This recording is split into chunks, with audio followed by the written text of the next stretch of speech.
A whole civilization will die tonight unless an agreement is reached to end the war. That's the warning from US President Donald Trump to Iran. Tehran remains defiant, declaring that restraint is over. It's vowed to retaliate against US targets, its partners, and disrupt oil and gas supplies for years to come.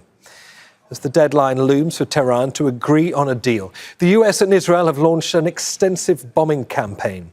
Prime Minister Benjamin Netanyahu says Israel destroyed dozens of aircraft on Tuesday and struck railway lines and bridges used by the Revolutionary Guards. The strategic island of Karg has also been targeted. It's been described as the beating heart of Iran's oil empire. The US says the strikes hit military installations on the island. Qatar is warning there are no winners in this war. The foreign ministry says that the region has reached a point where things could spiral out of control. What's happening? Guys, welcome back. Adam is here, so what just happened, guys? Washington insiders know the sound of a dam breaking. And on one morning in early spring, everyone heard it simultaneously. In the Capitol corridors, the newsrooms, every congressional smartphone. The removal conversation stopped being background anxiety and became a 5-alarm emergency. Not because of a pattern anymore, because of a single, sharp, horrifying moment that forced the hands of people who had spent weeks choosing to wait and see.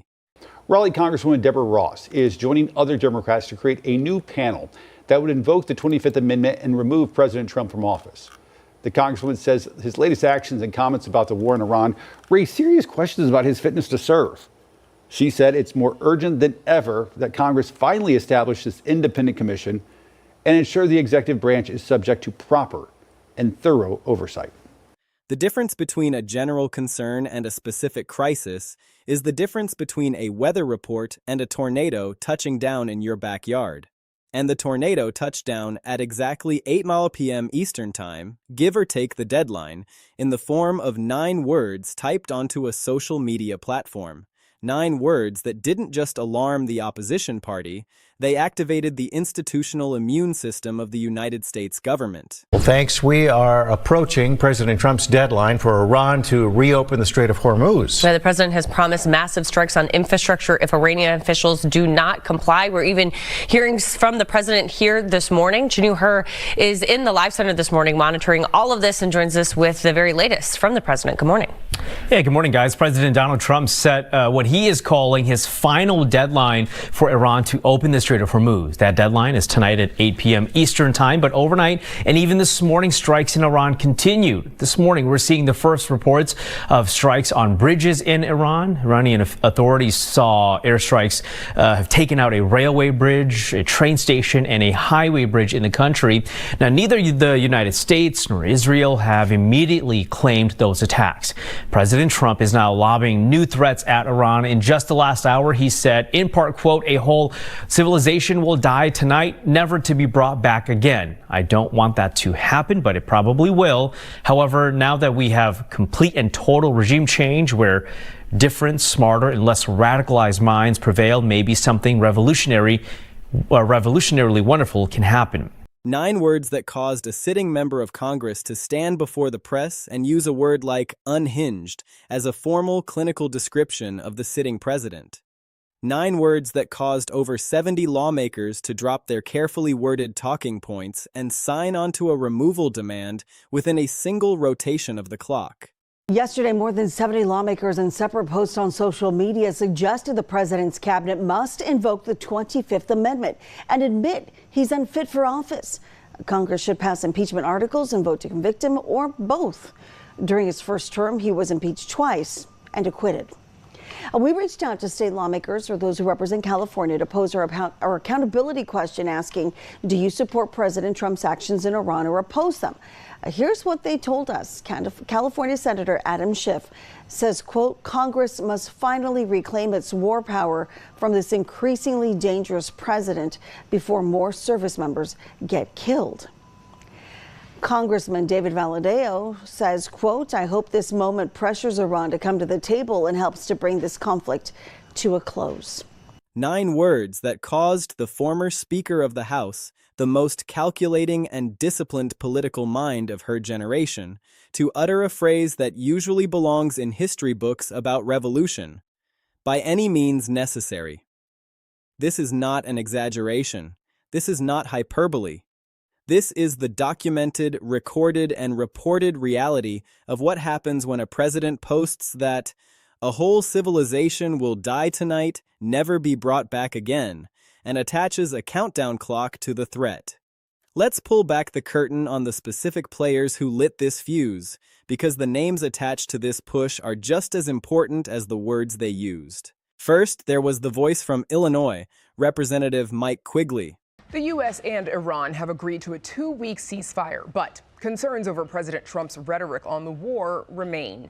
It comes after Trump shared this expletive-laced post on Truth Social ahead of the ceasefire, threatening to attack civilian infrastructure in Iran, including power plants and bridges.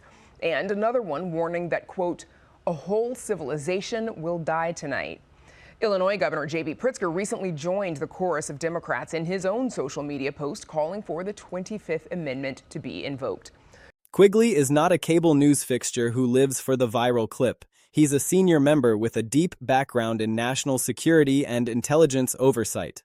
When a man like Quigley steps to the microphone, people in the building listen because they know he's not just performing for the cameras. And what did Quigley say? He said the president had reached a new level of unhinged. He said the commander-in-chief had just threatened to blow an entire country off the planet. That is not the language of partisan sniping. That is the language of someone who has seen the classified intelligence reports and is genuinely terrified that the person with the nuclear football is not operating within the bounds of rational statecraft. Then, within the span of a few hours, the fire spread to the progressive flank, but with a demand that targeted the entire institution. Representative Ro Khanna, a voice that carries weight with both the activist base and the Silicon Valley donor class, didn't just tweet his disappointment. He issued a public ultimatum aimed at every single one of his colleagues, regardless of party. He said, "Every member must call for Trump's removal today under the 25th Amendment." Look at the construction of that sentence. Every member. That means no hiding. That means no strategic silence. Must call. That's an imperative, not a suggestion. Today. Not after a committee hearing, not after the midterms, not after we see how the polls move. Today. Right now. Immediately. And then the number started climbing. 70 House Democrats. That's not a fringe caucus. That's a significant block of the legislative branch putting their names on the line in a 24-hour window. And then came the voice that truly changed the geometry of the fight, Nancy Pelosi. Love her or loathe her, no one in modern American history understands the mechanics of congressional power better than she does. She is a surgeon with a gavel, and she stepped forward and said that Donald Trump must be removed by any means necessary. That phrase is the nuclear option of political rhetoric. By any means necessary doesn't care about Senate procedure. It doesn't care about the filibuster. It doesn't care about the delicate sensibilities of the Republican moderates she used to cajole. It means impeachment. It means the 25th Amendment. It means every single tool in the constitutional toolbox gets thrown at the wall until one of them sticks. When Nancy Pelosi uses emergency language, it's because she has assessed that the situation is an emergency. And the rest of the world took notice. This wasn't just a story buried on page A16 of the Washington Post. The Guardian, that venerable British institution, covered it as a global security crisis, an American president threatening the annihilation of a civilization. The Associated Press ran a piece with a headline that told the entire story. Democrats getting bolder on Trump removal post-Iran threats. CNBC, the network of business and markets, covered the calls for removal because stability is the currency of the economy. And this president was spending that currency like a drunken sailor. The White House, according to every insider whisper, was in full-blown frenzy mode. They were trying to put out a fire with a garden hose while standing in a pool of gasoline. Why was this Tuesday in April different from every other removal push we've witnessed in this second term? Because every previous push was a response to a compilation. It was a reaction to the Larson articles, the Raskin Commission bill, the MTG warnings about mental stability, the cumulative weight of dozens of prior concerning statements. Those were cases built on a mountain of evidence. This was a case built on a single smoking gun. The "Civilization Will Die Tonight" post with an 8:00 p.m. deadline attached to it. That specificity, the timestamp, the explicit threat of a death count in the billions, is what flipped the switch from "we should do something about this pattern" to "we must do something about this post."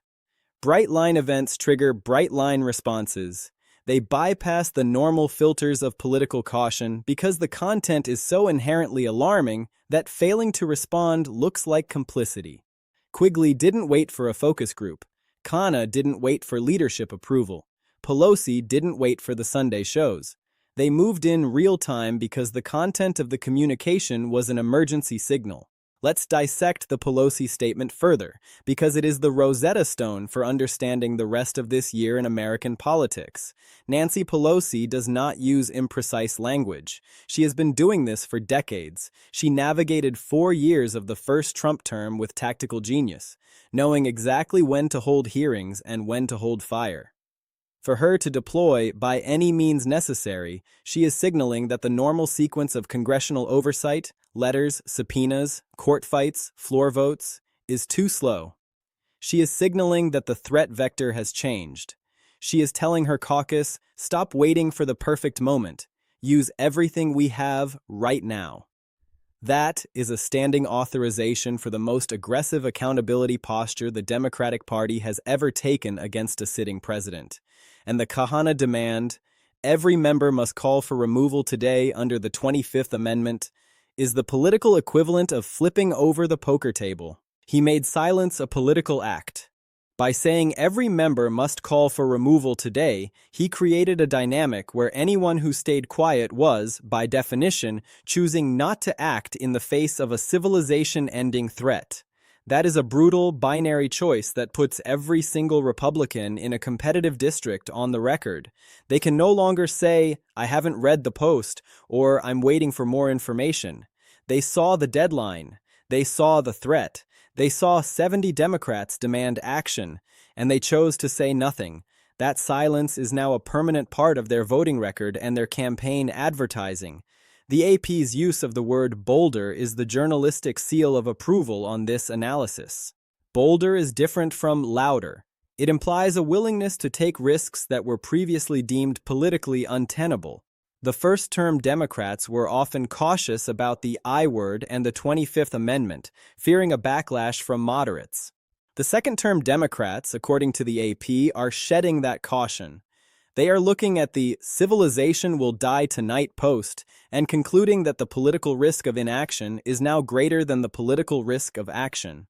And what does 70 signatures in a single day tell us? Let's do the math that every Republican strategist is doing right now in a panic room somewhere. The House has 435 members. Impeachment requires 218 votes. 70 is not 218, but 70 is a velocity. It's a trajectory.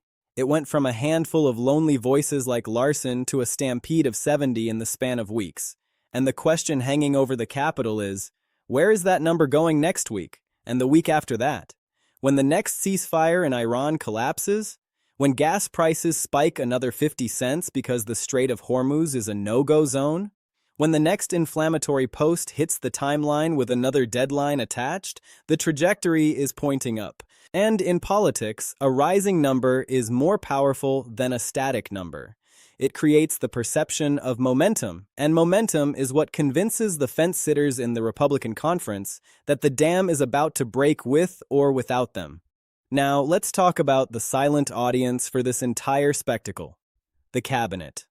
The 25th Amendment is not a tool that Nancy Pelosi or Ro Khanna can wield. It is a weapon that belongs exclusively to the vice president and a majority of the principal officers of the executive departments. All of this noise, the Quigley quotes, the Khanna demands, the Pelosi emergency declaration, is directed at one specific small group of people sitting in the West Wing and the Eisenhower Executive Office building. It is a public pressure campaign designed to make those cabinet secretaries look in the mirror and ask themselves, am I serving the Constitution, or am I serving a man who just threatened to vaporize a nation on social media? The White House frenzy mode reports confirm that they understand this dynamic perfectly. They know that while the cabinet is publicly loyal, private conversations are different.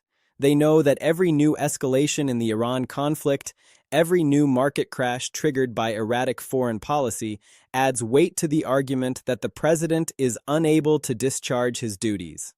The removal push doesn't need a cabinet defection today to be successful. It needs to create the environment where a defection becomes thinkable. April 7th made it thinkable. The international dimension is the layer that domestic coverage often underplays. When The Guardian runs a story about the American president threatening to destroy a whole civilization that is being read in the defense ministries of London, Berlin, Tokyo, and Seoul, those allies are already spooked by the rejection of the Hormuz blockade coalition. Now they are reading about 70 American lawmakers trying to remove their own president for being a threat to planetary survival. What does that do to allied intelligence sharing? What does that do to joint military planning? It freezes it. It puts everything on hold because no foreign leader wants to be caught in a diplomatic embrace with a man who might be removed by his own cabinet or impeached by his own Congress next week. And then there is the midterm clock. It's ticking, and it's ticking loudly. Every single Democratic campaign operative is clipping the Quigley unhinged quote. They are saving the screenshot of the "civilization will die tonight" post. They are preparing the mailers that ask, "When the president threatened to blow up the world, your congressman said nothing." The Republican incumbents who are trying to run on the economy and border security are now going to have to answer for why they didn't join the calls to remove a president who Nancy Pelosi says must be stopped by any means necessary. That is a question that cuts through all the noise of a normal campaign. It's a question about character, judgment, and courage. So let's crystallize the 4 core pillars of this political earthquake, the Pelosi doctrine. Nancy Pelosi's "by any means necessary" is the most significant strategic declaration of this entire crisis. It is the abandonment of sequential, cautious accountability in favor of simultaneous, aggressive action. It is the institutional green light for every committee chairman and every rank-and-file member to pursue impeachment, 25th Amendment pressure, and legislative restrictions on war powers all at the same time. Pelosi has given the party permission to be as bold as the moment requires, the velocity of 70. The number 70 is not a majority, but it is a warning shot. It is a demonstration of organizational capacity and intensity. The fact that 70 members signed on in a single day proves that the Democratic caucus is more unified and more willing to act on the fitness question than at any point since the last impeachment trial. This velocity changes the media narrative from "Democrats are debating removal" to "Democrats are organizing for removal." And that shift in perception is what pressures the Republicans. The AP bolder narrative. When the wire service of record tells the world that Democrats are getting bolder, it validates the strategic shift. It tells the political and financial markets that this isn't just the usual sound and fury, it's a new phase of opposition. It means the mainstream press is treating the removal calls not as fringe theater, but as a legitimate, serious response to a presidential communication that falls outside the bounds of acceptable behavior. The cabinet pressure cooker. The ultimate target of this entire exercise is the cabinet room. The public demands for the 25th Amendment are designed to isolate the vice president and the secretaries. The White House knows the pressure is real, hence the frenzy. The cabinet members are now in the impossible position of defending a man who threatens mass death on a social media app while they are trying to manage the actual, real-world consequences of his policies. The more the world sees them standing by him, the more complicit they look in his instability. Where does this leave us? The coordinated impeachment letter that AOC, Tlaib, and others have been drafting is about to land like a bombshell. The Raskin cognitive exam demand will either be met with a defiant, blustery refusal, which further fuels the fitness fire, or an actual exam, which carries its own explosive risks. The 70 signatures are the new floor, not the ceiling. Every new day of this Iran conflict, every new tremor in the stock market, and every new unhinged post from the Oval Office will add to that number. Pelosi has lit the beacon, Khanna has called the roll, Quigley has named the condition, the media has documented the escalation, and the cabinet is sitting in the hot seat. This is the karma that strikes when a presidency built on breaking norms finally breaks the most fundamental norm of all, the one that says the leader of the free world should not threaten to annihilate humanity before dinner. The meltdown is not just happening on the social media platform, it's happening in the Capitol hallways, in the cabinet meetings, and in the campaign war rooms across the country. The clock is ticking. 9 words, 1 deadline, over 70 lawmakers, 1 former speaker demanding action by any means, 1 member calling it unhinged, and a nation and a world watching to see if the system of checks and balances still has a pulse.